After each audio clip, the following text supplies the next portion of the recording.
Hey, welcome to Shootin' with Samuel G. We're going to go like we always do around the block. First thing I want to say is congratulations to the winners of the Tribune Best Preps Awards. You're all deserving the amount of time and effort that goes into what you do, not only on the athletic fields but in the classroom. Doesn't go unnoticed in this office, and there's a lot of work that goes into putting on that event. And to everybody involved, congratulations.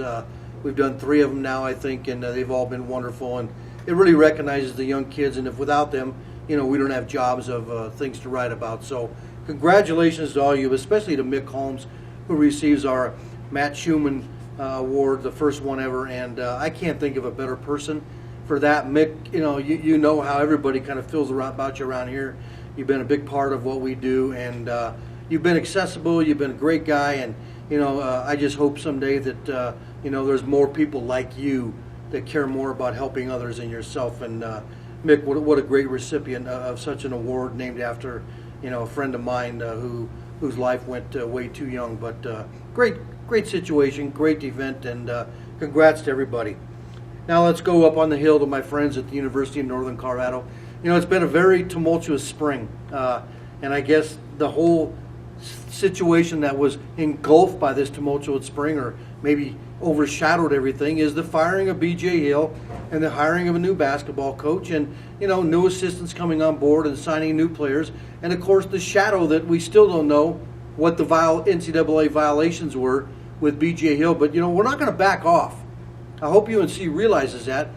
We did file a Freedom of Information Act, and I'll tell you what, that didn't work, but we're not backing off.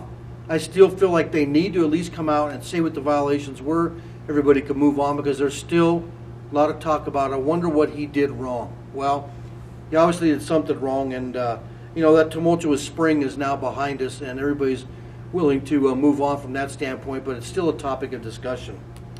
This week, the NBA playoffs, I can count on one hand the number of minutes that I've watched NBA basketball in the last 10 years. I just lost interest in the game when the hip-hop world kind of took over the NBA.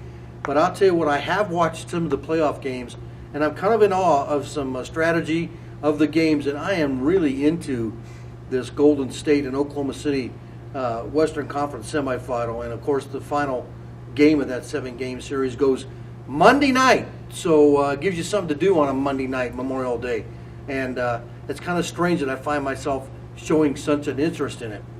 Let's go to the Major League Baseball. And last couple weeks have been very interesting. Jose Bautista takes one right on the chin. He had it coming, and today Chase Utley from the Dodgers gets a ball thrown behind his back by Noah Syndergaard, and they throw him out of the game right away. Ridiculous overreaction by an umpire. But Jose Bautista, it's an interesting situation. He does the bat flip last year in the playoffs, and of course, you can say what you want about celebrations. Was it uncalled for? I don't know. It's questionable. But of course, people take exception to that. And the fact that he gets hit and then slides into second base, and then he takes one right on the snoot. He had it coming. He had to know it was coming. I think that situation is done, and they've moved on. But the Utley thing is not done, because Noah Syndergaard gets thrown out of the game for throwing a pitch behind him, which didn't harm anybody. That thing is still brewing now, and it's going to continue. And we'll see how this series between the Mets and the Dodgers finishes up, and see who the next guy that gets thrown at. So, that's baseball, and it's part of what the game is about, and it's kind of an ugly part of baseball, but it's one that's great for the spectators, and we'll see how that one keeps panning out. That brings us to our wonderful little segment here, Shut Your Pie Hole and Get a Life. This one's going to go to Russell Westbrook. He kind of chuckled when somebody mentioned the defense that Stephen Curry plays. Really, Russell Westbrook, you laugh at it? He does play some defense. And whether it's enough or not, who cares? The guy's got enough offense for 10 people. He has regenerated an interest in people to watch the NBA because of his scoring ability and his shooting ability. And well-deserving NBA MVP. The guy is the best shooter that's ever played in the NBA. And for somebody like Russell Westbrook, who's a star himself, to laugh at someone's defense in the NBA, well, don't laugh at anybody in particular. Laugh at everybody in the NBA for defense. Westbrook, you got none to laugh about. You got a Game 7 Monday night.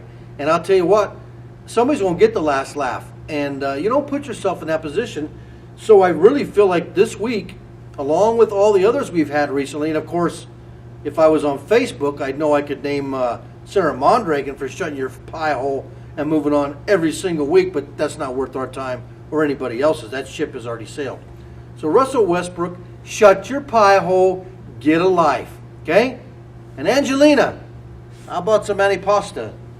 I ate antipasta twice just because she is so nice. Angelina, Angelina, the waitress at the pizzeria. I eat soup and minestrone just to be with her alone. I'll see you next week. We'll have a little more on the plate. Angelina, Angelina, the waitress at the pizzeria.